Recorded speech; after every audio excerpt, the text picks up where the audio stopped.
Am I the a-hole for letting my niece move in and not including her sister anymore or letting her in? I'll be honest, this might get messy, but I need to let it all out. My family has been wrapped up in a situation that's been quietly building for years, and now it's finally come to a head. And somehow, I've ended up as the villain in a story I never meant to be part of. So, here's the setup. My niece Sophie just turned 18 this year. She's bright, artistic, a little shy, and genuinely one of the sweetest kids I know. I've always had a soft spot for her, and so have my parents and siblings. But she's had a tough go of it, mainly because of her mom, Trisha, and her 14-year-old half-sister, Megan. Now, Trisha isn't exactly an evil stepmother type or anything, but she's one of those parents who insists that everything must be fair, except her version of fairness meant that Megan had to be included in everything Sophie did. Every time we invited Sophie over, Trisha made sure we knew that if we didn't invite Megan too, we wouldn't be seeing Sophie at all. We wanted to spend time with Sophie.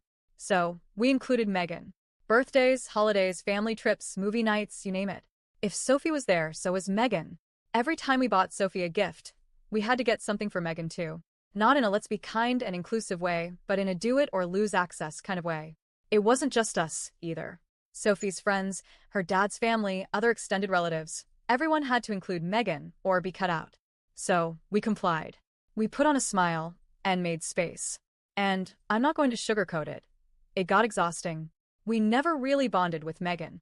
She was just always there, a shadow attached to Sophie. We never got to build our own connection with Sophie, without conditions or strings. It always felt like an exchange.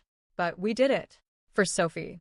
Fast forward to this year. Sophie turned 18, and she was finally able to make her own choices. So we did something we'd been quietly thinking about for a while. We offered to let her stay with us during school breaks, and especially over the summer before she goes off to college. We thought it would be good for her to have space away from her mom, to relax, to breathe, and to just be herself without always having to accommodate Megan. To our surprise, and honestly, to our joy, Sophie jumped at the offer. She moved in just before the end of her school year, and the change in her has been incredible. She's happier. She laughs more. She actually has time to be 18, and not someone else's emotional babysitter.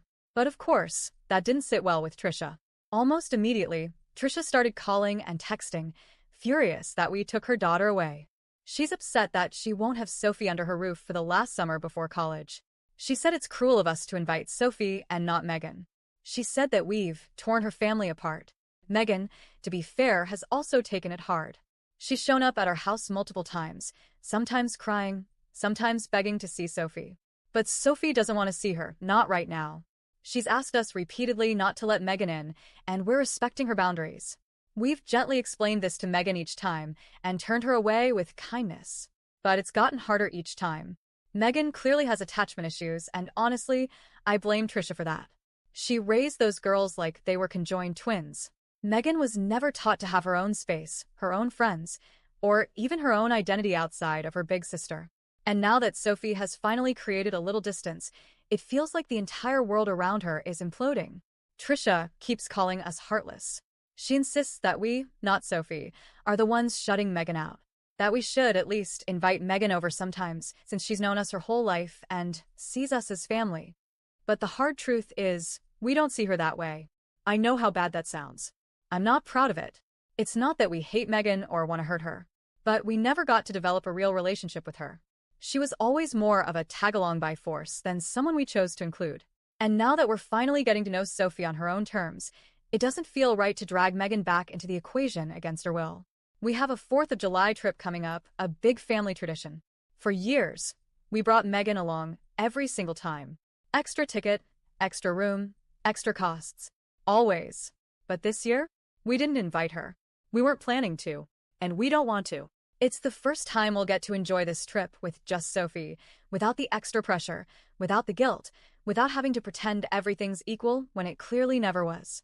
And if I'm honest, we don't want to go back to how it was.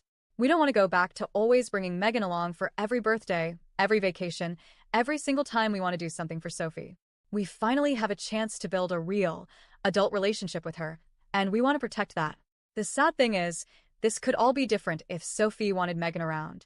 But she doesn't. Not now, maybe not ever. And I don't think she's wrong for that.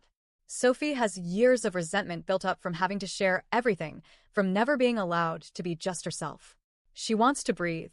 and we want to give her that space. Trisha thinks we're heartless, that we've picked favorites, that we're the reason her daughters are drifting apart. But if you ask me, she's the one who never let them be separate people to begin with. So yeah, am I the a-hole for letting Sophie live with us? For not letting Megan in when she shows up, and for not including her in our plans anymore? Because we're done doing things out of obligation. We're finally doing them out of love.